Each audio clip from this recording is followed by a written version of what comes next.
Sendiri apa? Dari Sinar Gema Lestari sendiri itu apa? Sama pemuda dusun itu ada andilnya nggak di desa? Atau hanya terkait dengan bagaimana tentang Karang Taruna yang sekarang ini? Progresifnya seperti apa? Berbangga sekali berada di tatanan Karang Taruna. Orang-orang yang tidak sesuai dengan perjanjian kerjanya dengan apa yang... Baik, Bismillahirrahmanirrahim. Assalamualaikum warahmatullahi wabarakatuh. Halo semuanya. Kembali lagi bersama kami tentunya dalam acara podcast Baja Aman TV. Nah, pada malam hari ini saya tidak sendiri tentunya. Pada malam hari ini kita kedatangan bintang tamu yang luar biasa, tokoh pemuda yang inspiratif dari sisi timur. Langsung saja untuk mempersingkat waktu kita sambut beliau, Bang Rafi'i. Assalamualaikum warahmatullahi wabarakatuh. Apa kabar Bang? Saya panggil Bang, Bro atau apa nih? Gimana enaknya sudah? Panggil Bro saja ya biar lebih akrab. Untuk aturan podcast ini sendiri, Bro Rafi'i, kita ngobrol santai saja, ngobrol ala muda lah, nongkrong di kafe atau di buk lah. Baik, Bang, Bro, mungkin nanti sebelum kita ulas sejarah dari beliau atau organisasi beliau, mungkin sebelumnya kita beri beliau untuk kata penghantar dulu sedikit mungkin Bang, untuk perkenalan saja. Langsung saja Bang. Iya, terima kasih. Bismillahirrahmanirrahim. Assalamualaikum warahmatullahi wabarakatuh. Waalaikumsalam. Salam pemuda sesuai dengan simbol kita ya yang masih muda-muda. Tapi sebelum saya perkenalan, alangkah biar lebih enaknya kalau panggil abang saja ya. Biar kalau bro-bro itu kayak gimana kesannya begitu. Jadi panggil abang saja ya. Iya, panggil abang saja biar enak gitu kedengarannya. Jadi nama saya, nama lengkap Muhammad Rafi'i, lahir di Anjani Timur, Desa Anjani, tanggal lahir 8 Agustus, tahunnya kita rahasiakan. Bagi teman-teman yang mengingat ulang tahun saya, semoga dikasih ucapan untuk bulan depannya gitu ya. Nah, jadi saya selaku Ketua Pemuda Sinar Gema Lestari yang berdomisili di Anjani Timur, dan di periode ini saya menjabat sebagai ketua dalam jangka 2 tahun. Alhamdulillah teman-teman memberikan saya kepercayaan sebagai pelayan ya, bukan sebagai pemimpin mereka, tetapi sebagai pelayan dan sebagai penyambung agar teman-teman bisa berinteraksi dengan orang-orang luar. Nah, betul. Di Sinar Gema Lestari ini kita berdirinya di tahun 2017. Berarti sudah hampir 4 tahun. Iya, sudah 4 tahun di tanggal 14 Mei kemarin. Itu di ulang tahun yang ke-4 tahunnya, dan semoga bukan hanya di Desa Anjani saja yang berdiri lumbung organisasi, tetapi harapan kita semua dan harapan saya pribadi, semoga teman-teman di luar sana juga memiliki semangat yang kuat untuk membangun organisasi pemuda dusun seperti itu. Berarti organisasi Sinar Gema Lestari ini sudah berdiri hampir 4 tahun ya? Iya. Tepatnya 14 Mei itu, 14 Mei ya, hari ulang tahun Sinar Gema Lestari. Itu sedikit sejarah berdirinya organisasi Sinar Gema Lestari. Nah, untuk Bang Rafi'i sendiri nih, sudah menjabat sebagai ketua selama baru berapa tahun, atau mau akhir atau gimana? Jadi di 14 Mei kemarin itu saya sudah mencapai batas kepemimpinan istilahnya kalau di organisasi. Hampir sudah 2 tahun. Nah, karena kita sekarang fokusnya di persiapan untuk sanggup. Kalau orang-orang, kalau kampus kongres. Kalau orang-orang besar itu musyawarah besar atau mubes. Kalau kita di Sinar Gema Lestari ini kita membudayakan atau melestarikan bahasa-bahasa orang tua dulu, yaitu sanggup atau sangkep gubuk namanya. Yang dimana di sangkep gubuk itu bisa dikatakan kata lainnya atau bahasa milenialnya itu sebagai musyawarah besar. Kalau kita memakai kata sanggup untuk melestarikan bahasa-bahasa orang tua terdahulu. Berarti sanggup ini dari bahasa orang-orang Tionghoa Iya. dulu, sangkep gubuk. Sangkep gubuk. Sangkep gubuk. Iya. Yang artinya kalau bahasa yang sekarang itu seperti Musyawarah musyawarah besar besar, atau iya. kongres-kongres. Iya, kongres. Sekarang untuk persiapan sendiri untuk pergantian ketua itu seperti apa, sampai sejauh mana persiapannya sekarang? Iya. Jadi persiapan untuk mengganti tonggak kepemimpinan ya. Iya. Sejauh ini kita sudah beberapa kali rapat terkait dengan pertama pembentukan panitia, terus yang kedua pemvalidan panitia, dan yang ketiga rapat persiapan atau settingan dan teknis dari Mubas itu sendiri. Yang dimana alhamdulillah teman-teman ini bukan saya menyanjung Sinar Gema Lestari ya. Yang alhamdulillah banyak teman-teman Sinar Gema Lestari yang sekarang ini sudah tersadar bahwa apa yang didapatkan melalui proses-proses di tahun sebelumnya mampu teman-teman implementasikan sekarang, atau mampu teman-teman apa ya istilahnya itu lakukan sekarang. Kayak di rapat-rapat yang sekarang itu banyak sekali teman-teman pemuda yang terlibat di dalam kepanitiaan. Contohnya kayak menjadi ketua panitia yang dulunya hanya datang duduk diam sambil melongo, tetapi sekarang dia berani mengambil jabatan sebagai ketua panitia, yang dimana menjadi ketua panitia ini bukan main-main loh. Yang dulunya harus dipaksa dulu iya. ya. Tapi sekarang mereka, Karena kalau tidak ada unsur diri. keterpaksaan dari diri sendiri, maka selamanya kita akan terkungkung dalam kemarginalan atau membatasi diri kita. betul. Ngopi dulu bang. Iya. Itu memang suatu proses itu memang seperti itu bang ya. Iya. Sangat panjang seperti itu. Tapi mungkin sebelum itu bang, melebar dari pembahasan yang tadi itu, saya juga ingin tanya dong, setelah menjabat selama 2 tahun, hampir 2 tahun, hampir terdemisioner lah. Iya, demisioner. Saya ingin tanya juga sama abang, yang dulu ketika menjabat atau sebagai yang disebut pertama tadi sebagai pelayan lah bahasanya, program unggulan dari abang sendiri apa? Dari Sinar Gema Lestari sendiri itu apa? Iya. Yang dulu itu. Jadi yang pada hakikatnya saya atau kami dari pengurus inti ini sebenarnya melanjutkan apa yang menjadi program dari ketua-ketua yang dulu. Misalnya dari ketua yang pertama mampu menghimpun atau mempengaruhi teman-teman agar agar sadar bahwa pentingnya berorganisasi. Dan yang kedua dari Siapa? senior saya yang sangat berjasa juga, senior yang pertama dan yang kedua, program unggulan kami yang pertama kita ada prioritas kebersihan lingkungan yang kami singkat dengan Proklin. Iya, Proklin. Itu bisa dikatakan sebagai program unggulan yang dimana di Proklin ini sendiri kita sudah melaksanakannya di 2 kali kalau nggak salah. Karena kenapa kita di Proklin ini sendiri di program pertama atau acara yang pertama itu kita ada penanaman 1000 bibit alpukat yang berada di sepanjang jalan menuju kolam. Nah, yang dimana yang menanam bibit alpukat itu sendiri bukan hanya teman-teman Sinar Gema Lestari, tetapi kita mengundang teman-teman organisasi Mapala, teman-teman Kolaborasi dengan adik-adik OSIS, bahkan kalau nggak salah bapak siapa namanya itu yang pakai seragam tentara, kita juga ikut libatkan dalam penanaman itu sendiri. Dan tidak lupa juga kita melibatkan tokoh agama dan tokoh masyarakat. Yang kedua, program unggulan kami yang kedua yaitu kita saat ini sedang beristiqomah dalam program sedekah sampah. Yang dimana sedekah sampah ini mengacu kepada bagaimana kita mengedukasi orang-orang agar tidak membuang sampah sembarangan. Itu yang kedua. Dan yang terus adapun program di sedekah sampah ini sendiri, sampahnya itu kita jemput secara gratis.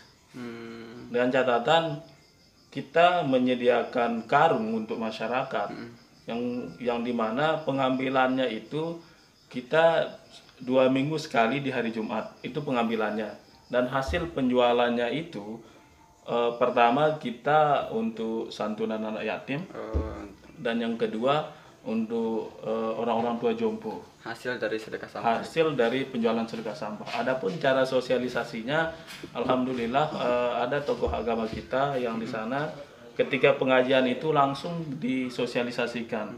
Tidak lupa kita berkoordinasi sebelumnya untuk bagaimana kita membantu kita lah dari yang pemuda untuk cara bersosialisasi yang sederhana. Nah, adapun di Proklin ini sendiri kita ada kemarin pembuatan bak sampah. Pas Proklin yang pertama. Kita ada pembuatan bak sampah.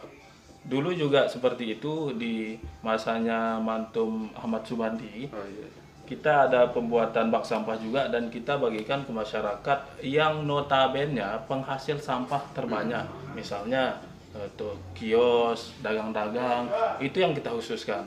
Tetapi kalau di Proklin kemarin itu di Proklin Jilid 2 itu kita melakukan hanya sosialisasi bagaimana cara penanganan sampah biar kita terhindar dari banjir. Adapun untuk pematerinya kita datangkan dari Dinas Lingkungan Hidup Kabupaten yang ada di Selong. Itu dia di Proklin Jilid 2-nya kemarin. Untuk sedekah sampah itu sampah yang organik atau anorganik? Nah, yang kalau sampah ini kita khususkan di sampah plastiknya. Itu kan organik, ya? Iya.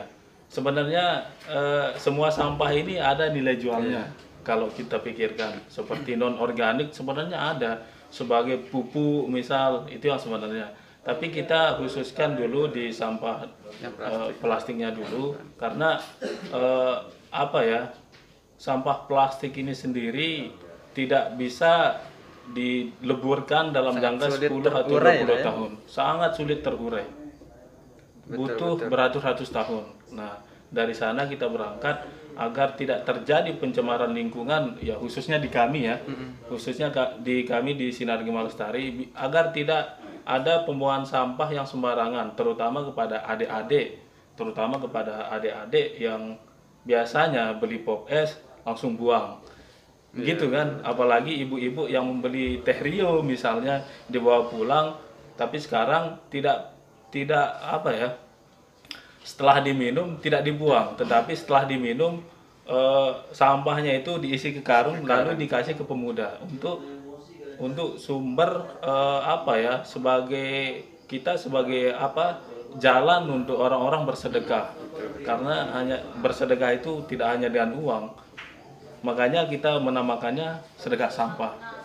Bersedekah dan sampah juga alhamdulillah. Sangat luar biasa sekali.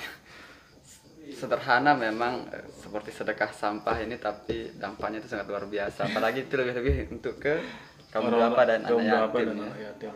Nah, ini buat teman-teman juga yang mau sedekah sampah, silakan teman-teman bisa hubungi teman-teman dari Sinar Gema Lestari, karena ini juga dengan hajatan atau niatan yang sangat baik seperti itu. Baik, sebelum kita ini juga yang saya tanyakan, kami juga tahu bahwa Anjani Timur ini sangat luas dan pemudanya itu sangat banyak sekali, Bang.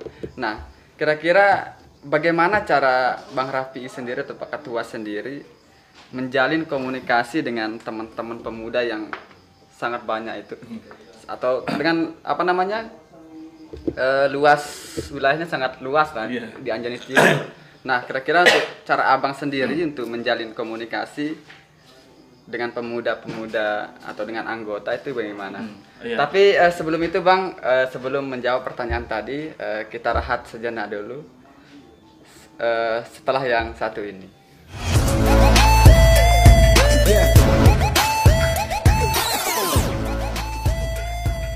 Aman Production. Udah subscribe belum?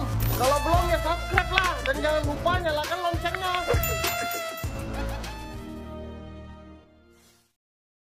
Baik, kembali lagi bersama kita tentunya dalam acara podcast Baja Aman TV tentunya. Nah, dari pertanyaan tadi itu Bang Rafi'i atau Pak Ketua, bagaimana sih cara menjalin komunikasi dengan sesama anggota atau dengan sesama pemuda yang kita tahu lingkup dari Anjani Timur ini sangat luas, pemudanya juga bahkan banyak sekali. Nah, apa sih rahasianya atau sehingga Sinar Gema Lestari ini mampu bertahan sampai 4 tahun seperti itu? Karena langsung saja Pak Ketua. Iya. Jadi ini sebenarnya bisa dikatakan sebagai keberhasilan dari ketua yang pertama. Nah, jadi perlu diketahui di organisasi Sinar Gumul Lestari itu kita ada 8 RT. Dari Gubuk Bangket, Gubuk Pok Pondong, dan Gubuk Suralaga. Itu ada 8 RT. Nah, yang pertama dilakukan oleh, ini kita merunut ke sejarah ya. Yang pertama dilakukan oleh ketua yang pertama itu, atau Pak Bur ya, ketua yang pertama Sinar Gumul Lestari itu, pertama itu membangun komunikasi antara pemuda Gubuk Bangket, Pok Pondong, dan Gubuk Suralaga. Dengan catatan melakukan hal-hal sederhana. Misalnya kita mau mengadakan acara nih, acara bakar-bakar Ambon atau bikin pelcing, kita menyentuh teman-teman yang dari sisi timur, misalnya dari Gubuk Pok Pondong. Ayo kita ke Pok Pondong, kita bakar Ambon atau bikin pelcing lah. Nah, dari sana mampu membangun emosional yang erat antara pemuda Gubuk Bangket dan pemuda Pok Pondong, sehingga alhamdulillah sampai sekarang tetap lestari ya, bisa dikatakan tetap lestari, karena kita sebagai ketua yang selanjutnya itu tetap menjalankan apa yang sudah dijalankan oleh ketua-ketua yang pertama atau yang kedua. Nah, dari sana komunikasi tetap terjalin lewat hal-hal yang sederhana tetapi dampaknya yang sangat luar biasa. Misalnya, mereka terlalu santai, misal terlalu mopuk, kan hal sederhana membangun kebersamaan yang sangat luar biasa dampaknya. Tetapi hal-hal seperti itu tidak mampu kita lihat hasilnya dengan kasat mata. Itu yang jarang sekali kita yang ada di pemuda dusun ini. Hal-hal seperti itu sering kita remehkan. Dan kadang kita maunya mengadakan acara yang wow, tetapi yang membebani teman-teman itu dampaknya akan terjadi degradasi kalau nggak salah, kalau menurut saya. Makanya ayo kita lakukan sesuatu yang sesuai kemampuan kita, bukan yang sesuai dengan keinginan gitu.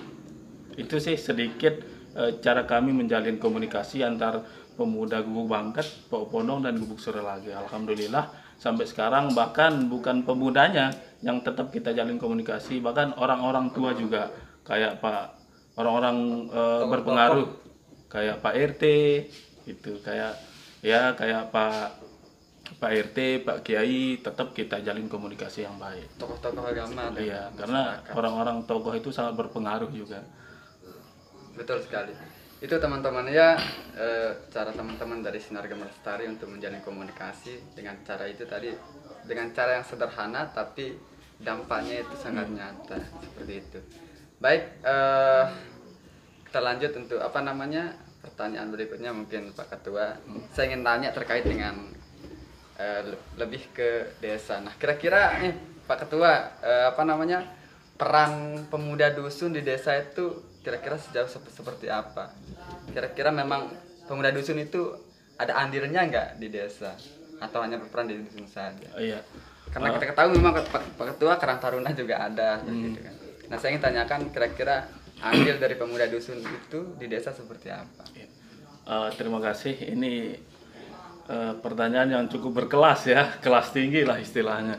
Jadi peran pemuda dusun itu di desa sangat luar biasa. Sangat luar biasa. Ada memang peran kita. Pertama, kalau menurut saya, pemuda dusun adalah bentuk pergerakan bayangan dari desa. Contohnya, kita kan yang ada di desa kita, ada dia terbentuk desa siaga. Desa siaga. Jadi, nah dari desa siaga itu, peran pemuda dusun itu seperti apa? Misalnya, dari peran pemuda dusun itu, biar sinkron dengan program desa dari desa siaga itu, apa yang harus kita persiapkan? Misalnya kan desa siaga ini mengambil sampah di seminggu 2 kali kalau nggak salah. Nah, apa yang harus kita persiapkan di sana? Nah, peran kita yang ada di pemuda dusun itu, ketika pemerintah desa misalnya atau desa siaga misalnya belum mampu menyiapkan kuantitas dalam artian bak sampah atau tempat sampah, kita yang ada di dusun itu harus mampu berimajinasi seperti itu atau berpikir lebih jauh, sehingga peran kita yang ada di dusun itu mampu dilihat oleh pemerintah desa, bukan hanya kita ikut andil di dalam eh, tatanan desa misalnya kayak harus tajaring gede, harus tajaring gede, ndak mesti itu. Karena desa itu bukan pemerintah desa saja yang punya, tetapi semua yang ada di desa itu semua kita punya desa sebenarnya. Nah, tinggal peran kita itu bagaimana. Kita yang ada di Pemuda Dusun, misalnya membantu pemerintah desa dari segi pembuatan bak sampah atau menyiapkan tempat-tempat sampah, penataan dusun, misalnya kayak setiap bulan Ramadan kan kita menghias jalan. Itu sudah termasuk peran pemuda dusun di desa. Karena tidak mampu desa ini menyiapkan kita untuk ayo hias semua jalan yang ada di dusun. Seperti itu, karena seperti yang saya bilang tadi, pemuda dusun itu bentuk pergerakan bayangan dari desa. Betul sekali. Itu sih yang saya ketahui. Luar biasa sekali jawaban dari Pak Ketua tadi ya, bahwa pemuda dusun ini memang perannya itu sangat besar sekali di desa. Lebih-lebih mampu mempermudah kegiatan-kegiatan yang ada di desa. Iya. Nah, selanjutnya nih Pak Ketua, kita juga di sini sebagai pemuda dusun tentunya bernaung di Karang Taruna. Nah, saya ingin bagaimana sih pendapat Pak Ketua sendiri atau Sinarga Lestari sendiri atau secara pribadi lah terkait dengan bagaimana tentang Karang Taruna yang sekarang ini, progresifnya seperti apa? Iya. Jadi ini menurut pengalaman saya ya, bukan pengalaman orang. Jadi alhamdulillah saya kalau kita menganalisa agak mundur sedikit pas di jabatannya Pak Awan, sangat luar biasa sekali Karang Taruna ini. Yang pertama di acara-acaranya atau event-event, karena kita yang ada di dusun bukan tidak mampu, tetapi lebih kepada yang memiliki wewenang. Karena Karang Taruna adalah ibu dari pemuda dusun misalnya, atau kita berpayungnya di sana. Dan alhamdulillah Karang Taruna di desa ini sangat luar biasa sekali.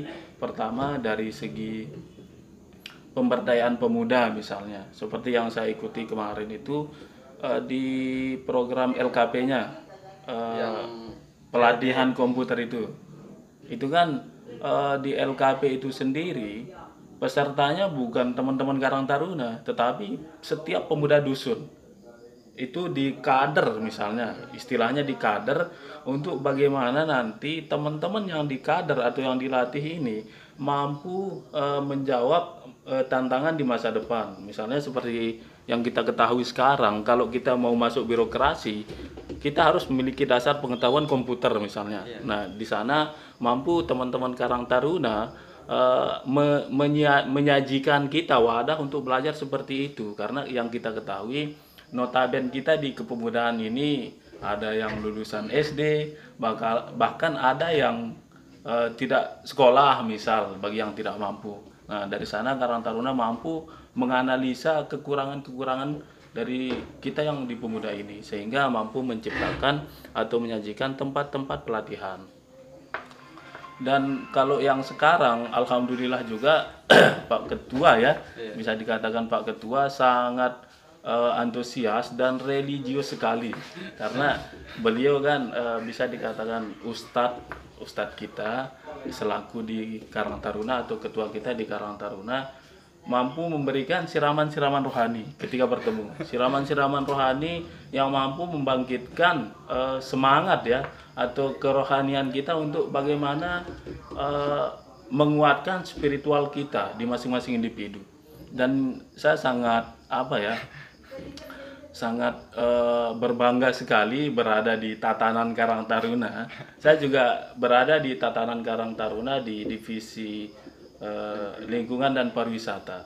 Jadi Pak Ketua mampu menganalisa di mana sih tupoksi teman-teman ini, sehingga mampu kita taruh dia di tupoksinya yang seperti potensinya seperti itu. Dan alhamdulillah semoga Karang Taruna tetap jaya, dan yang terpenting itu adalah bagaimana Karang Taruna tetap menghimpun pemuda dusun yang mampu memiliki potensi yang sangat luar biasa sekali. Karena setelah kita di pemuda dusun, bisa saja kita ditarik di Karang Taruna untuk tetap apa ya, Kontribusi. tetap berkontribusi, bukan hanya di organisasi dusun kita, bahkan berkontribusi di desa juga melalui Karang Karang Taruna. Taruna.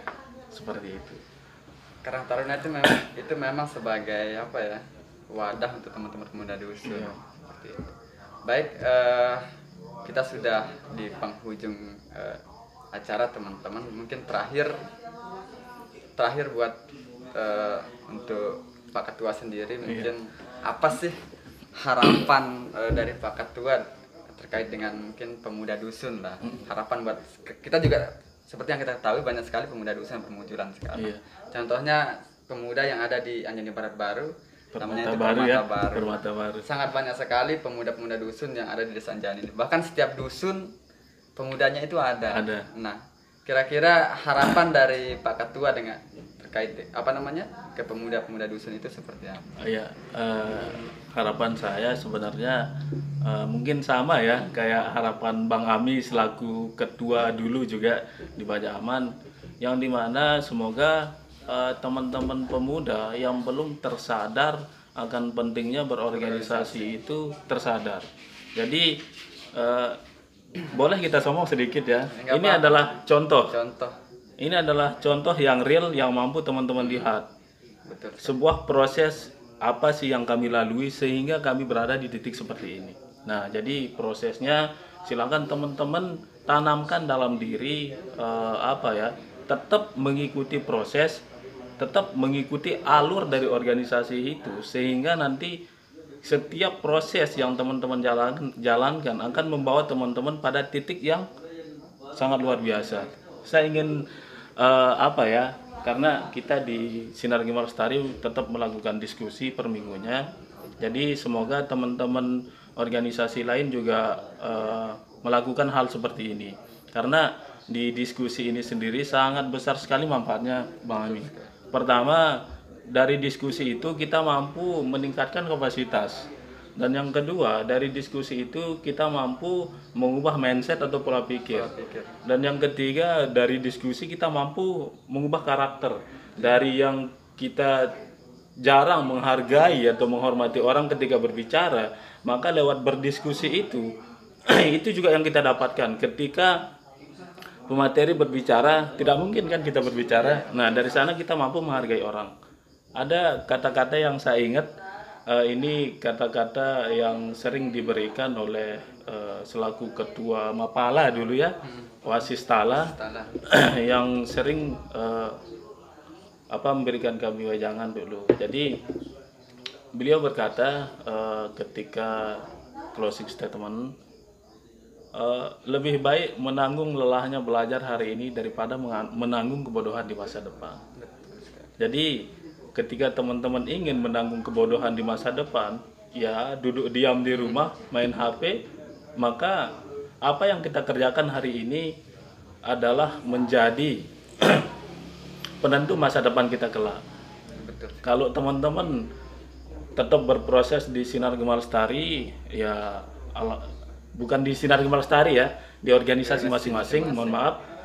Kalau teman-teman tetap berproses di organisasi masing-masing, maka teman-teman jangan mengharapkan hasil di hari itu. Betul sekali. Tetapi hasilnya mampu teman-teman rasakan 2-3 tahun ke depan. Karena manusia yang bersungguh-sungguh itu manusia yang tetap mengikuti proses di kehidupannya. Karena kalau kita tidak mampu mengubah orang lain, yang terpenting kita merubah diri sendiri dulu loh gitu.